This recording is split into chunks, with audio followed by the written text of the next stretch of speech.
growing up is not just about age, it's about responsibility. When you are mature, you don't just act older, you become accountable for your choices, actions, and the way you handle life situations. Even Paul said in the Bible, when I was a child, I talked like a child. I thought like a child. I reasoned like a child. When I became a man, I put the ways of childhood behind me. This means that as you grow, your mindset, behavior, and your responsibilities must grow with you also. Have you ever thought about this? That if a child is standing alone by the roadside, late at night, or even any time of the day, people will rush to help or check on them to make sure they are okay if they are lost or something. They will give them food and make sure they are okay. But if a grown person is standing there, the same place, in the same way, you know what's going to happen? People might even call the police instead of offering help. And the question is, why?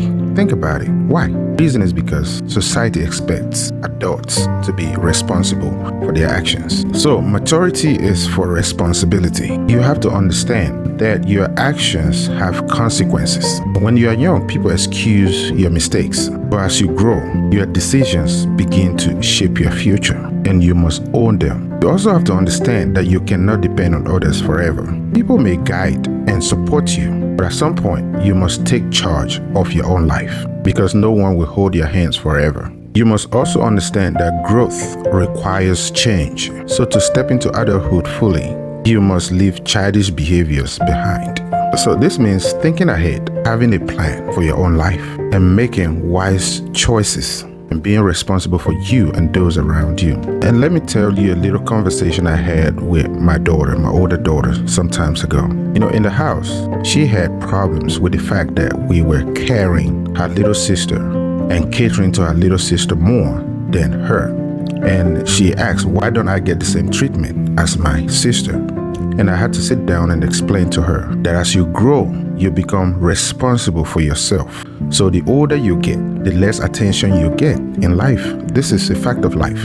And I even made her understand that she is even now responsible for somebody else, being the sister. Because as the older sister, you have to look out for your little sister. And we had a deep conversation just to make her understand that as you mature in life, you become responsible for not just yourself, but those that come after you and those around you. So as you grow, your responsibility doubles, and the road to adulthood is lonely. Every young person must understand this. So maturity isn't about looking older, because as you know, a lot of older people are not really mature. So maturity is about thinking, acting, and living with purpose, because the more responsible you are, the more control you have over your life. So grow with intention. I want you to take note of that word, intention. You have to be intentional about your life. You also have to take responsibility for your actions. But there is a power that comes with maturity, and you have to embrace it. So the next time you wonder why people are not catering to you like they used to, you have to understand that you are now older and you are responsible for your life, your actions.